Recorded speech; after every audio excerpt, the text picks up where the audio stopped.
I have no doubt we'll pass this because we're going to keep our promises. And the promise we made to the American people is we're going to repeal and replace Obamacare. Because we made that promise, I am confident we're going to make good on that promise. Thank you.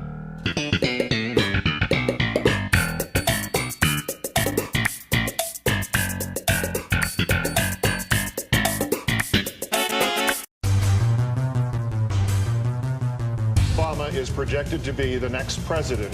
So around 8 years ago, a charismatic young senator from Illinois won a pretty big election. One of his major promises was a healthcare plan for citizens in the midst of a deep recession. Now, this wasn't the first time the US government tried to offer a type of social welfare. The subject of healthcare reform is really sensitive in the United States, and it has been since the 19th century. This video may seem like a snore fest in comparison to past videos seen on this channel, but bear with me because you might learn a thing or two that's actually quite fascinating.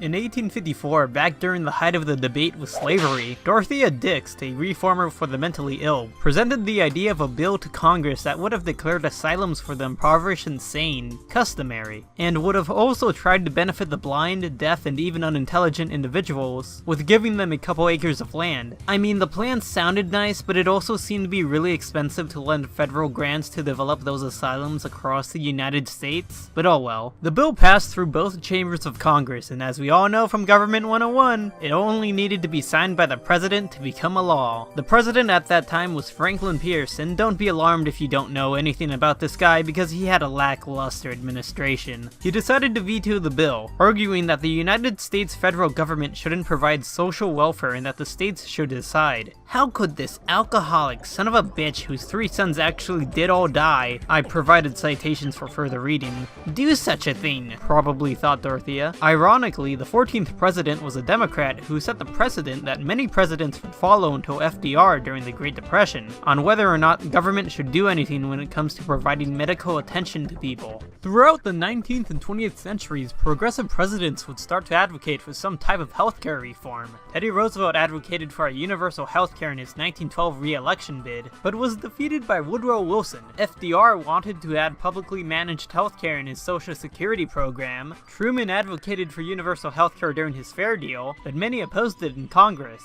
It wasn't until the 1960s with President Lyndon Johnson that health insurance was guaranteed to certain individuals. In the most basic definition, Medicare was made to insure the elderly, and Medicaid was developed to insure the poor. It was funded by the American government, and this was one of the first major shifts of the way the country's fiscal policy would head towards. It wasn't really until the 1990s when universal healthcare was once again debated upon. In 1994, Bill Clinton faced Republican opposition in his push for healthcare reform. He sent Hillary Clinton to advertise the bill among the people of the United States in hopes to win the hard-earned support of the citizens, but that backfired terribly. It also receded Hillary Clinton's popularity immensely. It seemed as if trying to make any significant healthcare reform changes was impossible, and there was no use to even try and debate the matter until around 24 years later. Enter 2008, when both of the major candidates for the presidency proposed their own ideas of healthcare reform. In the end, the Democrats won the election, but as history has proven time and time again, winning is easy, but governing is harder. Anyways, I'm going to skip the entire ordeal it was to even pass the Affordable Care Act through Congress and get to the real differences between Paul Ryan's healthcare plan and Obamacare. I know this may not seem important at first, but the name of both of these plans are important in trying to understand the public opinion between the two bills. A common misconception is that Obamacare isn't related to the Affordable Care Act, otherwise known as the ACA, but both names actually refer to the same piece of legislation. In fact, according to a Fox News poll that was conducted in February, about 1/3 of Americans didn't know that the two names referred to the same thing. Ignorance is probably one of the most dangerous problems that is facing America currently, and even though I would blame the media for not doing their job and informing the citizens properly, the media has already been clobbered repeatedly in the past few months, so that would just be redundant. The nickname Obamacare was given to the ACA by Republicans and Democrats. The nickname itself can ignite a negative or positive attitude to the bill despite not even reading into it and not even trying to discover what necessarily makes it a terrible or decent piece of legislation. Republicans spent a majority of the past decade criticizing and demoralizing Obamacare, but can they craft anything better? I mean, they've had 7 years, so let's see what they got. Recently, the spineless man known as Paul Ryan introduced a replacement bill to Obamacare to much ridicule. The bill was called the American Healthcare Plan, but I'll just call it RyanCare to simplify things. Now, what are the positives of both of these bills and what are the negatives? I'll try to be concise when explaining the both of them, but if you want to hear my overall opinion now, I think the both of them have to immensely improve in order to truly benefit all Americans. Oh man, I can't wait for my super awesome free health insurance plan through Medicaid expansion. Oh, but if I already have an insurance plan, I have to pay taxes for an individual and employed mandate for other people. Yep, if I had to get through all the pros and cons of each healthcare bill, we'd be here all day. So I've chosen 3 important aspects of Obamacare that have been, or are currently, controversial. The first issue is the cost of even trying to purchase insurance has increased dramatically since the signing of the bill. The pro is that if you're insured via Obamacare, then you're protected from being dropped from the program. But due to what Obamacare has to offer and how much it costs to even afford it, keeping your doctor has slowly become more obsolete with the legislation. If you're going to promise that we'll be able to keep our doctors, then you better be honest about it, or else we're going to vote you out of office.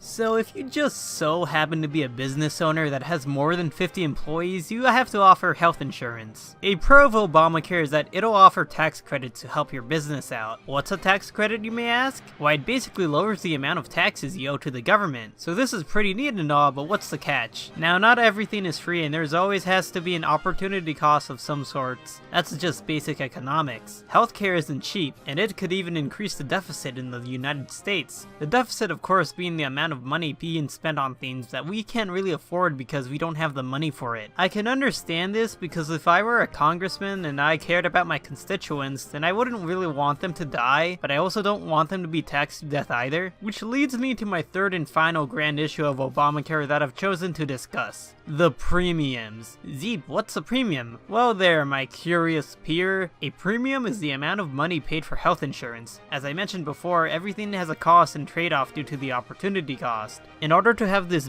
beast of a piece of legislation afloat, the cost of premiums have increased rapidly across the United States because it turns out people have a lot of health problems. That can be very expensive to care for. 20 million Americans have become insured since the passing of Obamacare, but the individuals who chose not to get coverage are paying a high price. I mean, premiums for Arizona are going to jump up 116% this year. The government can't really be serious right now. Although I may be done with Obamacare, there's an entire beast I need to tackle next.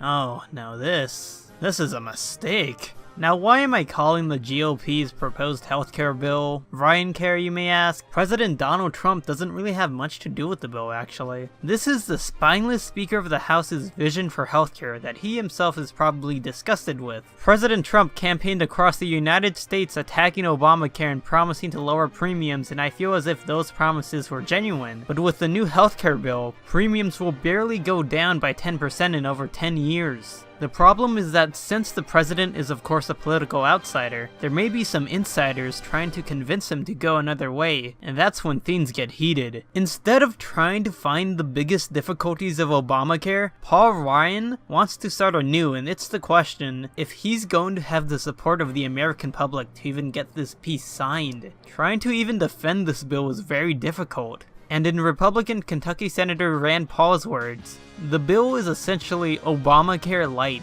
and I think he's correct on that assumption. According to the nonpartisan Congressional Budget Office, 24 million Americans would lose their insurance if the bill was passed. Medicaid and Medicare would be gutted, leading to poor people paying the price of Paul Ryan's deeds. It'll push away older citizens due to growing costs to pay for their health problems, and only really benefit the younger generations who don't desperately need the insurance because their bones aren't as growing as frail. The negatives surrounding the bill are so outstanding that I can't really find any real positives whatsoever. I'm not trying to sound like a blue-pilled liberal here. Hell, I even made several videos bashing the Democratic Party. But what Paul Ryan is trying to do is terrible. Even people from his own party vowed not to vote for the bill because what he's offering isn't an improvement on Obamacare. It's something dangerous. Not only will his insurance plan lead to millions uninsured, it'll do something worse. That's why I suggest another alternative. How about teaming up with some Republicans and maybe even some Democrats on drafting a decent bill that would fix the major issues on Obamacare? Consulting Rand Paul would make an excellent start and maybe even lead to a more bipartisan effort to work as a team.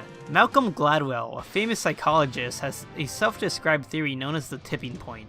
As seen with Hillary Clinton, negatives gradually build on top of another, and at some point, everything comes crashing down. The 2018 midterms will be like the 1994 midterms, when House Speaker Newt Gingrich stormed into Congress with 54 new seats in revolt to Bill Clinton's healthcare plan. But except this time, the Republicans won't be in the receiving end. I'm not trying to paint the Republicans as some sort of evil menace. I'm trying to make a statement that'll hopefully save and warn them. Because once the 2018 congressional midterm elections come by, well, in Trump's own words, it'll be a complete bloodbath.